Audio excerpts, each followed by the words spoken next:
जय Hind friend, India और pride में आप सभी का स्वागत है। फ्रेंड्स, यहाँ पे देखिए यूजीसी नेट हिंदी साहित्य संबंधी जो 3rd यूनिट है, जो कि साहित्य शास्त्र से संबंधित यूनिट है, उसमें पाश्चात्य काव्य शास्त्र के तहत हम पढ़ने वाले हैं प्लेटो को। तो प्लेटो से संबंधित इम्पॉर्टेंट जो कथन है, उनके विचार हैं। देखिए, प्लेटो जो थे ये प्रत्ययवादी या आत्मवादी दार्शनिक थे। पहला क्वेश्चन तो यही बन सकता है कि प्लेटो किस प्रकार के दार्शनिक की श्रेणी में आते हैं। तो प्लेटो प्रत्ययवादी या आत्मवादी दार्शनिक थे। इनके गुरु का नाम क्या था? तो प्लेटो के गुरु का नाम क्या था? सुकरात था, जो अपनी तर्कशीलता के लिए प्रसिद्ध थे। तो प्लेटो प्रत्ययवादी या आत्मवादी दार्शनिक थे। इनके गुरु सुकरात थे, जो अपनी तर्कशीलता के लिए प्रसिद्ध थे। इनका काव्य शास्त्र संबंधी कोई स्वतंत्र ग्रंथ नहीं है। तो प्लेटो का काव्य शास्त्र से रिलेटेड कोई उन्होंने ग्रंथ लिखा हो तो ऐसा नहीं है। इयोन, सिंपोजियम और रिपब्लिक में ही इनकी काव्य संबंधी मान्यताएं ज्ञात होती हैं। तो पहला तो हो गया कि प्लेटो प्रत्ययवादी या आत्मवादी, उनके गुरु सुकरात तर्कशीलता के लिए प्रसिद्ध हैं। इनका काव्य शास्त्र संबंधी कोई स्वतंत्र ग्रंथ नहीं है। इयोन, सिंपोजियम और रिपब्लिक में ही इनकी काव्य संबंधी मान्यताएं ज्ञात होती हैं। Oxford book of Greek works में प्लेटो की कविताएं संकलित हैं। प्लेटो द्वारा रचित फिलिबुस ग्रंथ आलोचनात्मक सामग्री के रूप में अधिक उपादेय नहीं है। काव्य और कला के विषय में प्लेटो की मुख्य चिंता क्या थी? काव्य और कला के विषय में प्लेटो की मुख्य चिंता आदर्श राज्य में उनकी उपयोगिता का है। कला के मूल्य को लेकर प्लेटो का मानना था कि यह नैतिकतावादी अथवा उपयोगितावादी होती है। कला को लेकर क्या मानते थे प्लेटो? कि प्लेटो मानते थे जो कला है ये नैतिकतावादी अथवा उपयोगितावादी होती है। कला विषय को लेकर मानकीय नॉर्मेटिव दृष्टिकोण वे स्वीकार करते हैं। उन्होंने एकेडमिया नामक शिक्षण संस्थान की स्थापना की, जिसे यूरोप का प्रथम विश्वविद्यालय कहलाने का गौरव प्राप्त है। आगे चलकर इसे ही एकेडमी ऑफ प्लेटो भी कहा जाने लगा। तो इम्पॉर्टेंट क्या चीज़ें हैं कि प्लेटो एक तो आत्मवादी दर्शन, गुरु उनके सुकरात थे। इयोन, सिंपोजियम और रिपब्लिक में इन्होंने अपने काव्य संबंधी मान्यताएं दी हैं। Oxford book of Greek works में प्लेटो की कविताएं संकलित हैं। और फिलिबुस ग्रंथ इनकी आलोचनात्मक जो कृति बहुत ज़्यादा उपादेय नहीं रखती। काव्य और कला के संबंध में इनकी मुख्य चिंता आदर्श राज्य में उनकी उपयोगिता क्या है, यानी एक आदर्श राज्य में जो है कला को लेकर क्या उसकी उपयोगिता है। और कला के मूल्य को लेकर प्लेटो का मानना था कि नैतिकतावादी अथवा उपयोगितावादी, यानी कोई भी अगर आर्ट की बात करते हैं तो वो कितना यूजफुल है उसको लेकर इनका जो है इम्पोर्टेंट मत था। अब देखिए, इनके जो गुरु रहे हैं अरस्तु, प्लेटो के हमने ऊपर ही देखा, प्लेटो के गुरु सुकरात थे। और सुकरात के अलावा जो अरस्तु के बारे में बात करें तो अरस्तु का जो वास्तविक नाम है वो अरिस्टोतलेस था। इनका संबंध कहाँ से था? अरस्तु का यूनान से। इन्हें पाश्चात्य काव्यशास्त्र का आधार माना जाता है। तो ये क्वेश्चन बन सकता है कि पाश्चात्य काव्यशास्त्र का आधार किसे माना जाता है? तो अरस्तु को। अरस्तु के ग्रंथों की संख्या 400 के आसपास बताई जाती है। अपने काव्यशास्त्र संबंधी ग्रंथ इनका है पेरिपोइथकेस। इसमें अरस्तु ने काव्य के मौलिक सिद्धांतों का विवेचन किया है। 50 पृष्ठों का ये ग्रंथ छोटे छोटे 26 अध्यायों में बटा हुआ है। इस ग्रंथ की रचना का अनुमान 330 ईस्वी पूर्व के आसपास लगाया जाता है। तो एक तो इनका वास्तविक नाम क्या है? अरिस्टोतलेस। दूसरा, इन्हें पाश्चात्य काव्यशास्त्र का आधार माना जाता है। तीसरा, अरस्तु के ग्रंथों की संख्या 400 के आसपास है। अपने काव्य संबंधी ग्रंथ पेरिपोइथकेस में अरस्तु ने काव्य के मौलिक सिद्धांत का विवेचन किया है। इनके ग्रंथ की रचना का अनुमान 330 ईस्वी पूर्व के आसपास लगाया जाता है। अरस्तु की पेरिपोइथकेस काव्यशास्त्र के कितने अध्यायों में ये निहित है? तो 26 अध्याय में। अध्याय 1 से 5, जो 1 से लेके 5 तक इनका अध्याय है, उसमें त्रासदी, महाकाव्य, प्रहसन, माध्यम और विवेचन, विषय और पद्धति के भेद हैं। अध्याय 6 से 19, तो 1 से 5 जो है इसमें तो हो गया त्रासदी, महाकाव्य, प्रहसन, विवेचन, विषय है। और जो 6 से 19 है उसमें मुख्य भाग जिसमें त्रासदी का विस्तार पूर्वक वर्णन है। अध्याय 20 में पद आदि का व्याकरणिक रूप देखने को मिलता है। अध्याय जो 21-22 है, 21-22 में लक्षण एवं पदावली विवेचन है। 23 और 24 में महाकाव्य है। अध्याय 25 में विद्वानों द्वारा काव्य के विरोधों पर अरस्तु मत। अध्याय 26 में त्रासदी और महाकाव्य की तुलना है। अरस्तुकृत पेरिपोइथकेस काव्यशास्त्र में अध्याय 12 और 20 को बाद में जोड़ा गया, यानी जो 12 अध्याय है और 20 उसको बाद में जोड़ा गया। अरस्तु की रचना पेरिपोइथकेस को 2 आधारों पर बांटा जा सकता है।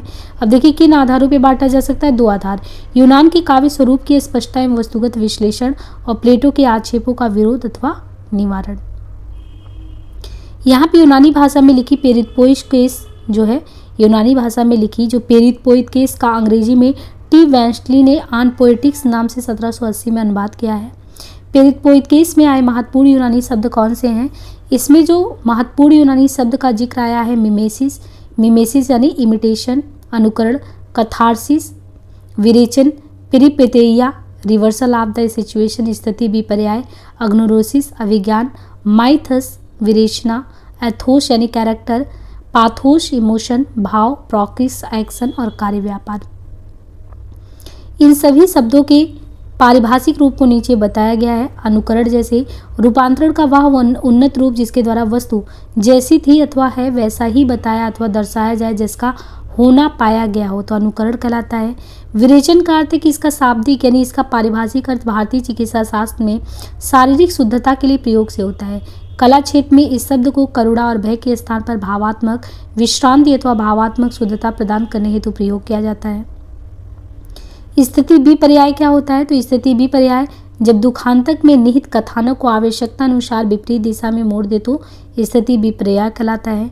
अभिज्ञान, इसके तहत अज्ञान के रूप को ज्ञान में बदला जाता है। यहाँ कथा पात्रों के हृदय में प्रेम और घृणा का संचारण होता है जिससे उनका भाग्य निर्धारित होता है।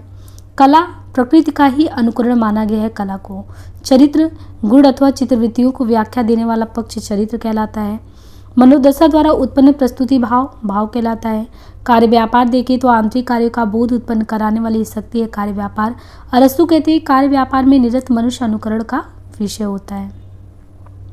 दुखांतक में देखें तो दुखांतक को परिभाषित करते हुए अरस्तु लिखते हैं, दुखांतक ऐसा कार्य व्यापार का एग्जाम्पल है जो करुणा और भय को उद्बुद्ध कर इन भावों को उचित विरेचित करता है।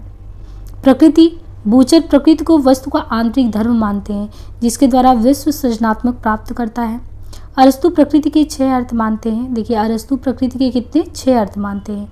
एक तो गति का कारण, घटक, आकृति अथवा रूप, तत्व, विषय अथवा वस्तु, विकास प्रक्रिया। तेखनेस रितोरिकेश नामक अपने भाषा शास्त्र के ग्रंथ में अरस्तु ने भाषा संबंधी विभिन्न प्रश्नों पर विचार किया है। अरस्तु की कृति वशीयत नामक को दास प्रथा से मुक्ति का घोषणा पत्र भी माना जाता है। पहली बार कला और ललित कला के भेद को स्पष्ट करने का श्रेय अरस्तु को ही जाता है। इन्होंने ललित कला को एक स्वायत्त कला के रूप में घोषित किया।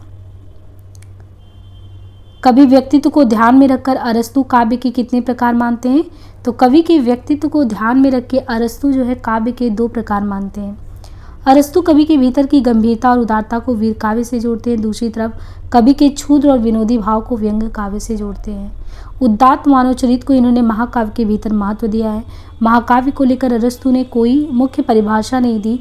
ट्रेजेडी पर बात करते हुए महाकाव्य पर भी विचार करते हैं। ज्ञान को परिभाषित करते हुए अरस्तु लिखते हैं कि ज्ञान की सभी शाखाओं में अबाध गति। अब यहाँ पे जैसे होरेश है, तो होरेश का मानना क्या है? होरेश काव्य के लिए प्रतिभा को बहुत ही महत्वपूर्ण मानते हैं। होरेश का मानना है कि काव्य कला करनी है तो होरेश के अकॉर्डिंग जो है प्रतिभा बहुत ही इंपॉर्टेंट चीज़ है तथा उसका प्रयोजन किससे? आनंद से होता है। तो होरेश काव्य के लिए प्रतिभा को अत्यंत महत्वपूर्ण मानते हैं तथा उसका प्रयोजन आनंद मानते हैं। आर्स पोएट का काव्य कला इनकी प्रसिद्ध कृति है। आर्स पोएट का यानी काव्य कला। होरेश औचित्य सिद्धांत को काव्य में महत्व देते हैं। तो एक तो होरेश काव्य के लिए प्रतिभा को अत्यंत महत्वपूर्ण मानते हैं, उसका प्रयोजन आनंद मानते हैं। आर्स पोएट का इनकी प्रसिद्ध कृति होरेश औचित्य सिद्धांत को काव्य में महत्व देते हैं। लोंजाइनस जिनका मूल नाम क्या है? लोंगिनोस। लोंजाइनस का मूल नाम लोंगिनोस की पुस्तक जो है पेरिप्सस का प्रथम प्रकाशन रोबेर्तेल्लो ने करवाया। लोंजाइनस इनका मूल नाम लोंगिनोस है। इनकी पुस्तक पेरिप्सस का प्रथम प्रकाशन रोबेर्तेल्लो ने करवाया। लोंजाइनस ने अपनी रचना पेरिप्सस में उदात्त को काव्य की आत्मा माना है। किसको? पेरिप्सस में उदात्त को काव्य की आत्मा माना है। यह 60 पृष्ठों व 44 अध्यायों का लघु काव्य ग्रंथ है। लोंजाइनस द्वारा रचित पेरिप्सस में अध्यायवार विषयों का वर्णन अग्रांकित है। अब यहाँ पे हमें देखना है अध्याय 1 से 7 में। अध्याय 1 से 7 में उदात्त को पारिभाषित ग्रंथ का उद्देश्य और दोषों का विवेचन किया गया है। अध्याय 8 से 15 में उदात्त के 5 स्रोतों पर चर्चा किया गया है। अध्याय 16 से 29 में अलंकारों की विवेचना मिलती है। अध्याय 30 से 38 में शब्द, बिंब, रूप आदि की चर्चा है। अध्याय 39 से 40 में रचना के स्वरूप में भव्यता का वर्णन मिलता है। अध्याय 41 से 43 में उदात्त विरोधी अन्य दोष का वर्णन है। अध्याय 44 में नैतिक साहित्य के नाश की वजह पर चिंतन है। यह मूलतः एक भाषण शास्त्र का ग्रंथ है। लोंजाइनस ने पेरिप्लस की रचना पत्र रूप में की है, जिसमें वह किसी पोस्टुमस तेरेंतियुस नामक व्यक्ति को संबोधित करते हैं। लोंजाइनस से पहले होरेस ने आर्स पोएटिका को पत्र रूप में लिखा। पेरिप्लस का अंग्रेजी अनुवाद 1652 ईस्वी में जॉन हॉल द्वारा of the hide of eloquence नाम से किया गया। पेरिप्लस का केवल 2/3 भाग ही उपलब्ध है। प्रथम भाग में उदात्त शैली का विवेचन मिलता है, द्वितीय भाग में कला के मूल तत्वों का विवेचन। यह रोचक तथ्य कि कुछ विद्वान जहां इन्हें प्रथम रोमांटिक समीक्षक मानते तो कई विद्वान सर्वोत्तम क्लासिकल समीक्षक भी मानते हैं। पेरिप्लस में सर्वाधिक उत्तम पुरुष का इस्तेमाल है।